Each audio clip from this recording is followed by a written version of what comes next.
this is Claire from OnlineFabricStore. There are many creative ways to take an inexpensive piece of furniture and turn it into something unique.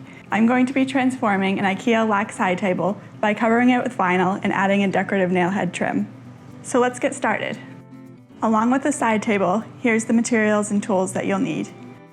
Vinyl fabric, I'm using 2 yards of Nassimi Esprit Regimental Blue, a yardstick, a hammer, decorative nail heads, these are CS Osborne French nickel nails, a rotary cutter and mat or scissors, a staple gun, a marker, and upholstery thread. This table is about 22 by 22 inches square and 2 inches thick. Plus I want the vinyl to wrap under the table about 2 inches on all sides, so that's a total of 30 by 30 inches.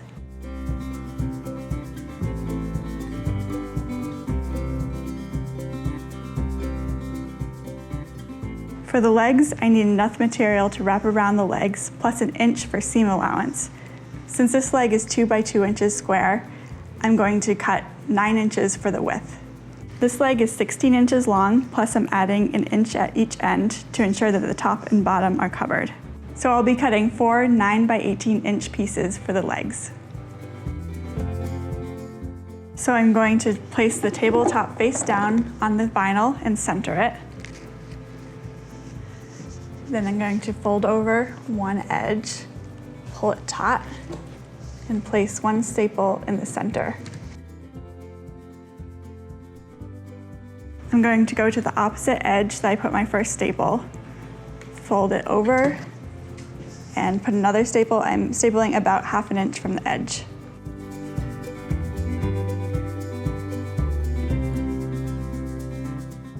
Next, you're going to add a staple to each side of your initial staple.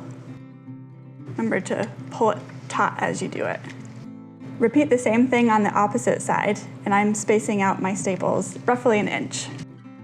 Continue to work your way out towards the corners, but stop a couple of inches before you get to the corner.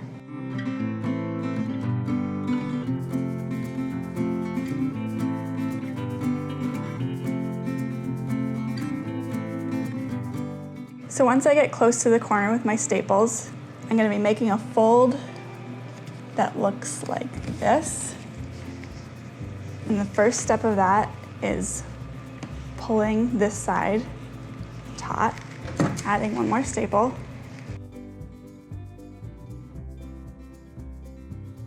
And then pulling this direction and stapling that in place.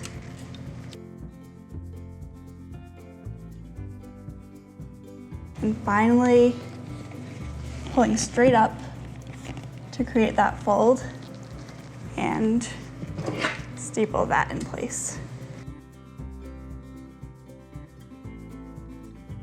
I'm gonna add one more staple here. And then cut away my excess fabric to expose the hole that my leg is going to go into here. And don't worry if this looks messy, it's going to be covered by the leg.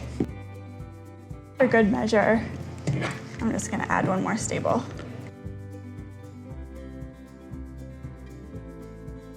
And repeat this on all 4 corners. So I'm going to mark my vinyl first before adding the decorative nail heads.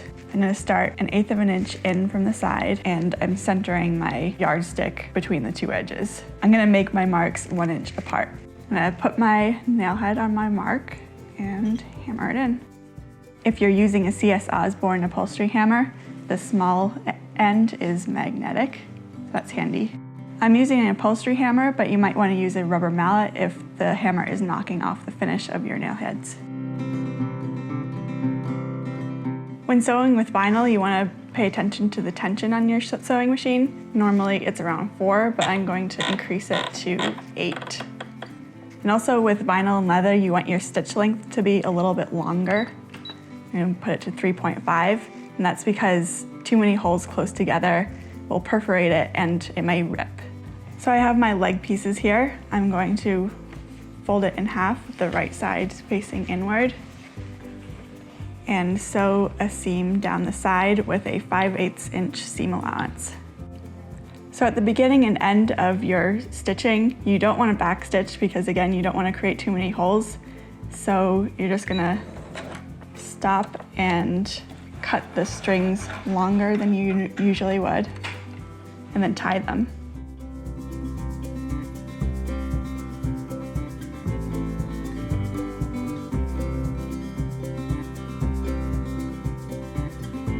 Now I'm just going to turn these tubes inside out.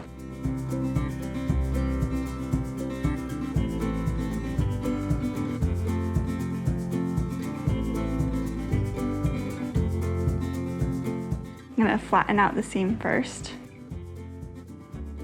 Now I'm going to slide my vinyl sleeve over my leg. Once you get it started, it slides pretty easily.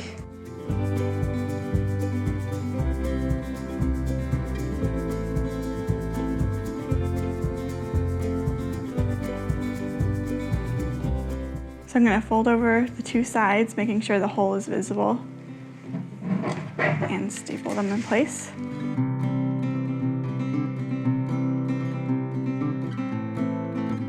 And you might have to hammer down your staples a little.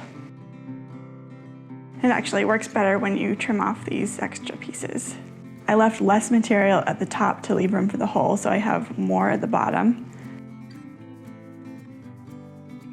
Trim off the extra thread. I'm going to take this double-sided screw thing and start it in the leg, and then put it in the hole on the bottom side of the table and spin.